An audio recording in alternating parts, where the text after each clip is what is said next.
शाम के 7 बजे थे। अयान अपने दोस्तों के साथ बाहर था। अचानक उसने पुराने सिनेमा हॉल की दीवार पर एक अजीब पोस्टर देखा। मिडनाइट शो, सिर्फ एक टिकट, सीट नंबर 13। सबने मजाक उड़ाया, लेकिन अयान बोला, मैं तो जाऊंगा भाई, देखते हैं क्या हॉरर होता है। उसके दोस्तों ने मना किया, क्योंकि उस हॉल के बारे में कहा जाता था, जो सीट नंबर 13 पर बैठता है वो वापस नहीं आता। लेकिन अयान ने हंसते हुए टिकट खरीदा और उस रात 12 बजे अकेला पहुंच गया, जहां उस हॉल की लाइटें खुद ब खुद जल चुकी थीं और सीट नंबर 13 किसी का इंतजार कर रही थी। वो सिनेमा हॉल 1973 में बना था, लेकिन 3 साल बाद वहां एक भयानक हादसा हुआ था। एक रात शो के दौरान स्क्रीन पर आग लग गई और 13 नंबर सीट पर बैठा एक लड़का वहीं जलकर मर गया। लोग कहते हैं वो हादसा नहीं था, किसी ने जानबूझकर उस सीट को आग लगाई थी। तब से वो कुर्सी कभी हटी नहीं और हर कुछ सालों में वहां कोई ना कोई रहस्यमयी गायब होने लगता। पुलिस ने कई बार जांच की, सीसीटीवी लगाए, लेकिन सीट नंबर 13 हर बार खाली दिखाई देती थी, जबकि गवाह कहते थे कि कोई वहां बैठा था। धीरे धीरे सिनेमा बंद हो गया, लेकिन अब हर शुक्रवार को रात 12 बजे वो गुपचुप खुलता है, सिर्फ एक टिकट के लिए। और जिस भी इंसान ने वो टिकट लिया, उसका नाम कभी किसी रिकॉर्ड में नहीं मिला, जैसे वो कभी था ही नहीं। अयान ने टिकट खरीदा, सीट नंबर 13। टिकट हाथ में लेते ही उसका मोबाइल ब्लैक स्क्रीन हो गया, लेकिन टिकट पर लिखा था, फिल्म शुरू होने के बाद पीछे मुड़कर मत देखना।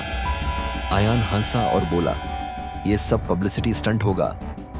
रात 11:59 वो अकेले उस सिनेमा हॉल में पहुंचा।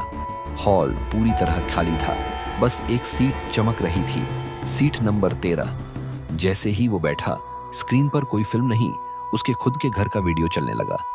उसमें वही कपड़े थे जो वो आज पहनकर आया था, और वीडियो में वो सीट नंबर 13 पर बैठा रो रहा था। तभी उसके कान के पास किसी ने धीरे से फुसफुसाया, अब तेरी कहानी शुरू हो चुकी है। अयान ने पीछे मुड़कर देखा, लेकिन वहां कोई नहीं था। स्क्रीन पर वीडियो चालू था, अब उसमें खून दिख रहा था और आवाज आई, 13 मिनट बाद तू भी वही बनेगा जो हम सब बन चुके हैं। अयान उठा, लेकिन उसके पैर हिल नहीं रहे थे। सीट नंबर 13 ने उसे पकड़ लिया था। अयान ने उठने की कोशिश की, लेकिन उसकी कमर और पीठ कुर्सी में धंस रही थी, जैसे सीट नंबर 13 उसकी हड्डियां चबा रही हो। उसका शरीर सुन्न पड़ चुका था और चीख तक नहीं निकल रही थी। तभी स्क्रीन पर एक नई क्लिप चली, एक पुराना सीसीटीवी फुटेज। उसमें दिखा वही कुर्सी और उस पर एक और लड़का, जिसे धीरे धीरे कुर्सी ने अंदर निगल लिया था। अयान ने पूरी ताकत से आंखें बंद की और जोर से चिल्लाया, कोई है तो मदद करो। लेकिन आवाज गूंज कर वापस आई, मदद की कोई सीट यहां नहीं बिकती। तभी पीछे से किसी ने अयान के कंधे पर हाथ रखा। उसने पलटकर देखा, एक बूढ़ा इंसान जिसकी आंखों में पुतलियां नहीं थीं। वो धीरे से बोला, तू 13 मिनट लेट आया था, अब तुझे 13 साल यही रहना होगा। अचानक हॉल की लाइट चली गई और जब दोबारा जलती है, अयान अब सीट पर नहीं, स्क्रीन के अंदर था। वो वही वीडियो बन चुका था जिसे हर शुक्रवार एक नया इंसान देखने आता है। अब वो खुद दूसरों को बुलाता है, क्योंकि उसकी सीट अभी भी भूखी है।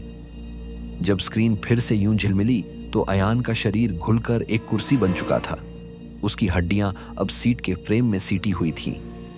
अचानक एक तेज चीख गूंज उठी, लेकिन वो अयान की चीख नहीं थी, वो थी उस बूढ़े बेजुबान इंसान की जिसने कहा था 13 साल यहीं रहना होगा। असल में उस बूढ़े ने कभी खुद को बचाया था और अब हर नया शिकार उसकी जगह वही बूढ़ा बन जाता है। स्क्रीन पर कौंधा एक आखिरी मैसेज, अब तेरी बारी है, सीट नंबर 13। एक पल को अयान जम गया था, फिर उसकी आंखों में अंतर्नाद हुआ। वो हंस पड़ा, क्योंकि अब वो खुद उस सीट की आत्मा बन चुका था। हॉल के गेट अपने आप बंद हो गए और अंदर सन्नाटा छा गया। अब हर शुक्रवार कोई टिकट खरीदता है और स्क्रीन पर वो खुद बैठा दिखता है।